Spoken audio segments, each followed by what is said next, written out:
మేడ్చల్ జిల్లా జిడిమెట్లలో Medchal ACP press meet నిర్వహించి మాట్లాడుతూ అక్రమ సంపాదనకు అలవాటు పడి నిషేధిత మత్తు పదార్థమైన అల్ఫాజోలంను తయారు చేసి అమ్ముతూ పట్టుబడ్డ మునగాల కిరణ్ కుమార్ అనే నిందితుడి అక్రమ ఆస్తులను జప్తు చేసి ప్రభుత్వానికి హ్యాండ్ ఓవర్ చేసినట్టుగా సూరారం పోలీస్ స్టేషన్లో జరిగిన మీడియా సమావేశంలో వెల్లడించారు మేడ్చల్ ఏసీపీ శ్రీనివాస్ రెడ్డి.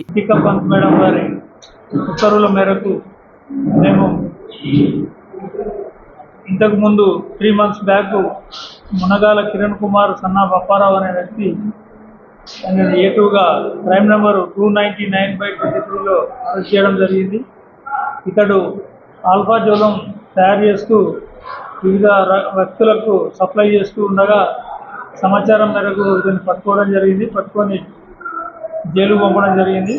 అతడు ఇంకా జైల్లోనే ఉన్నాడు. ఇదే క్రమంలో అతడు ఈ ఆల్ఫాజోలం అనే డ్రగ్ అమ్మి సంపాదించిన ఆస్తులు ఎన్ని ఉన్నాయని చెప్పి మా దర్యాప్తులో వెరిఫై చేసి అతడు ఈ మధ్యకాలంలో 2023లో